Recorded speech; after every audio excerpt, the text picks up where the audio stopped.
안녕하세요, 여러분. 오늘은 역사적으로 중요한 날짜 중 하나인 10월 26일에 대해 이야기하려고 합니다. 이날은 다양한 역사적 사건들이 벌어진 날로 기억되며 이들 사건은 한반도와 세계 역사에 큰 영향을 미쳤습니다. 그럼 함께 이날의 주요 사건 5가지를 살펴보겠습니다. 첫 번째, 1597년 정유재란 당시 이순신 장군이 울돌목 일대에서 일본군을 격퇴시킴. 명량대첩, 명량해전 또는 명량대첩은 1597년 음력 9월 16일 정유재란 때 이순신이 지휘하는 조선수군의 함선 13척이 명량에서 일본 수군 함선 330여 척을 거의 전멸에 가깝게 격퇴했던 해전이다. 정유재란은 1597년에 일어났다. 1592년에 조선을 침략하여 임진왜란을 일으킨 일본이 전쟁을 중단하는 협상을 벌이는 도중에 다시금 조선을 공격한 것이다. 당시 이순신은 조선수군의 지휘관 자리에서 쫓겨나 일반 병사의 신분이 되어 있었다. 부산에 있는 일본군의 본거지를 공격하라는 명령을 거부했기 때문이다. 하지만 이순신에 이어 지휘관이 된 원균이 칠천량 전투에서 크게 패하면서 조선수군은 큰 피해를 입었다. 이에 조선 조정은 이순신을 다시 수군 총지휘관으로 임명했다. 명량은 진도와 육지 사이에 있는 좁은 바다로 거친 물살 때문에 울돌목이라고도 부르는 곳이다. 당시 일본군은 조선 수군의 힘이 약해졌음을 알고 그동안 조선 수군이 지키던 남해안을 거쳐 서해로 나아가 육지로 들어가려는 계획을 가지고 있었다. 이순신은 남아있던 배 13척을 가지고 싸울 준비를 했지만 전함 133척의 3만여 명이 군사를 앞세운 일본과 싸워 승리하기에는 매우 어려운 상황이었다. 지휘관이 되자마자 적의 상황을 꼼꼼하게 살펴본 이순신은 명량의 좁은 물길과 조류를 이용하면 유리할 것이라 판단하고 조선 수군의 근거지를 명량 근처로 옮겼다. 1597년 10월 26일 마침내 일본 수군이 명량으로 들어오자 이순신은 조선의 전함을 일렬로 배치하여 좁은 물길을 지나가려는 일본 수군을 총공격했다. 일본 수군은 좁고 거친 물살에 갇힌 채 조선 수군의 맹렬한 공격을 받아 전함 31척이 파괴되고 8천여 명의 군사가 죽거나 다치는 손실을 입고 물러났다. 이 싸움의 승리로 조선은 서해 바다를 지키고 전쟁을 유리하게 이끌 수 있었다. 명량 해전을 앞두고 이순신은 임금에게 역사에 길이 남을 장계, 신하가 임금에게 보고하는 문서를 올렸다. 당시 조선 조정은 어차피 수군의 전력이 약하니 바다에서의 전투를 포기하라고 권했다. 이에 이순신은 신에게는 아직 12척의 전함이 남아있습니다. 죽을 힘을 다하여 싸운다면 가능할 것, 이길 수 있을 것입니다. 라고 주장했다. 그리고 장계에 적은 대로 일본 수군과 싸워 이겼다. 이순신 장군의 장계에는 조선 수군의 전함이 12척으로 쓰여 있지만 나중에 한 척이 더 발견되어 총 13척의 전함이 전투에 나섰다. 당시 조선 수군은 힘이 크게 약해진 상태였기 때문에 이순신 장군은 많은 수의 적군을 막기에 유리한 명량에서 전투를 치렀다.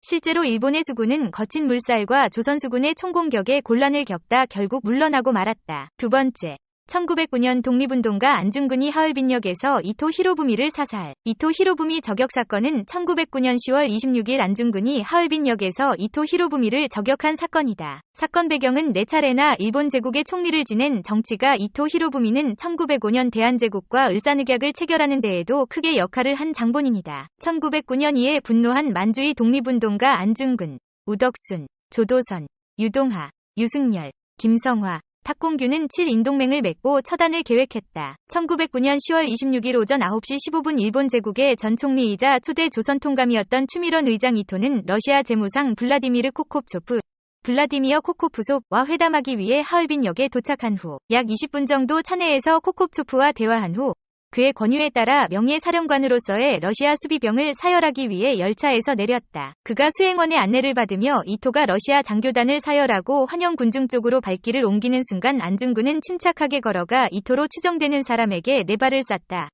다시 이토가 아닐 것을 대비해 주위 일본인에게 3발을 쐈다. 처음 쏜 4발 가운데 3발은 이토, 한 발은 하얼빈 총영사 가와카미 도시히코 오른팔을 맞췄다. 이어서 쏜 3발은 비서관 모리타이지로 만주철도이사 다나카 세이타로를 맞췄다. 한 발은 플랫폼에서 발견되었다. 러시아 검찰관의 예비신문에서 대한이군 참모중장 나이 31세로 자신을 밝혔다. 거사 동기에 대한 질문을 받자 이토가 대한의 독립주권을 침탈한 원흉이며 동양평화의 교란자이므로 대한이용군의 자격으로 총살한 것이지 안중근 개인의 자격으로 사살한 것이 아님을 밝혔다. 일본 관원에게 넘겨져 중국 리순에 위치한 리순영무소에 수감되었고 이듬해 2월 14일 재판에서 사형이 선고되었으며 3월 26일 형이 집행되었다.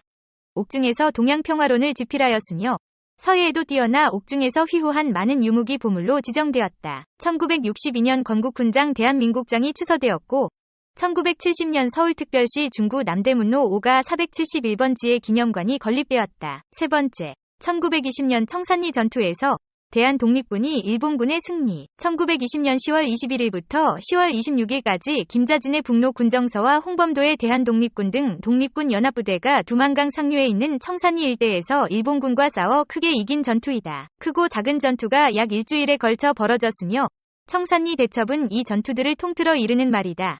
대첩은 매우 치열했을 뿐 아니라 일본군에게 엄청난 피해를 주었다. 독립군은 1920년 10월 21일부터 26일 새벽까지 10여 차례의 전투를 벌인 끝에 적의 연대장을 포함한 1200여 명을 사살했고 독립군 측은 전사자 100여 명을 냈다는 것이다. 이렇듯 청산리 대첩은 독립군이 일본군과 대결한 가장 커다란 싸움이었고 독립군이 거둔 가장 빛나는 승리였다. 청산리 전투에서 독립군이 승리할 수 있었던 것은 독립군의 전투 능력이 그만큼 뛰어났음을 뜻한다. 하지만 많은 농민들이 가난한 살림에도 불구하고 무기를 구할 수 있도록 돈을 내고 식량과 옷을 마련해주는 등 헌신적으로 도왔기 때문이기도 하다. 네 번째, 1950년 압록강 물과 함께 담은 조국 통일의 꿈. 10월 26일 14시 15분 국군 제6사단 제7연대는 국경선 인근 초산에 진격하여 압록강이 푸른 물을 수통에 가득 담았다. 이들의 가슴에는 조국 통일의 최선봉이라는 자부심이 있었고 수통에 담겨진 압록강의 물은 이승만 대통령에게 전달되어 한반도 통일이 현실로 다가오는 듯하였다. 그러나 국군은 중공군의 기습적인 공세에 이후 다시는 압록강을 볼 수 없게 되었다. 6.25 전쟁 당시 국군과 유엔군은 1950년 9월 말까지 38도선을 회복하자 38도선을 넘을 경우 제3차 세계대전으로 확대될 가능성이 있다는 국제사회의 우려에도 불구하고 유엔은 궁극적인 전쟁의 재발 방지와 한반도의 통일을 위해 북진을 결의하였다. 북한군의 저항은 예상외로 경미하였으며 일일 평균 26km의 빠른 속도로 북진하여 10월 10일에는 원산을, 10월 20일에는 평양을 탈환하였다. 이후 10월 24일 유엔군이 청천강에 도달하자 메가더 원수는 국경선을 향해 총공격을 명하였다. 10월 26일, 드디어 국군 제6사단이 국경 인근 초산에 태극기를 꽂고 압록강의 물을 수통에 담을 때는 통일의 꿈이 실현되는 듯하였다. 그러나 유엔군의 예상과는 달리 대규모의 중공군은 이미 국군과 유엔군의 등 뒤에서 기회를 노리고 있었다. 다섯 번째, 1979년 대한민국에서 김재규 중앙정보부장에 의해 12.6 사건이 일어남.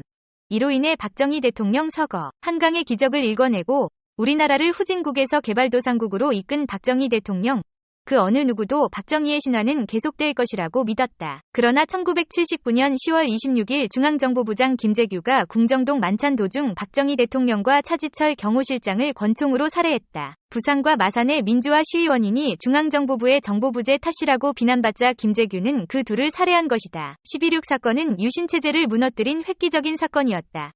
민주화를 요구하는 부마 사태에 이은 전국 혼란으로 결국은 전두환 보안사령관이 이끄는 신군부가 집권했다. 12.6 사태는 유신체제를 무너뜨린 획기적인 사건이었지만 김재규가 주장하는 바와 같이 민주화를 위한 위거는 아니었다. 이전부터 민주화를 지속적으로 주장했던 것이 아니었던 김재규가 위거 운운하는 것은 자신의 행동을 합리화하고 정당화하기 위하여 서둘러 만들어낸 사후 명분에 불과한 것이었다. 또한 김재규와 그 하수인들인 중앙정보부 요원들이 조직적으로 가담하기는 하였지만 치밀하게 계획된 것은 아니었으며 차지철과의 개인 감정이 표출된 우발적인 범행으로 볼 수 있다. 김재규는 육군참모총장 정승화와 사전 모의는 하지 않았으며 단지 거사 후 연대를 시도하기 위해 12.16 당일에 궁정동 안가의 별실에 초대되어 있었다. 그러나 정승화는 연대를 거부해 쿠데타로 진행되지는 못하였으며 결국 전두환을 필두로 한 신군부가 집권하는 빌미를 만들어주었다. 12.6 사태로 민주화가 되기보다는 권위주의 통치가 연장되었던 것이다. 대통령의 시해는 박정희의 독재를 무너뜨릴 수 있는 최후의 수단이었다는 김재규의 명분론에 설득력이 전혀 없는 것은 아니었지만 대통령의 최측근 인사가 시해하였다는 것도 동양적인 유교 윤리에 벗어나는 것이었다. 10월 26일은 우리 역사에서 중요한 순간들을 기억하고 되새기는 날입니다. 이날의 사건들은 독립과 통일, 전쟁과 평화, 정치적 혼란과 희생의 순간을 담고 있습니다. 이러한 역사적 사건들은 우리의 과거를 이해하고 더 나은 미래를 향해 나아가는 데 중요한 교훈을 제공합니다. 각 사건들이 가지고 있는 의미와 그 속에 담긴 이야기를 잊지 않고 기억하는 것이 중요합니다. 시청해주셔서 감사합니다.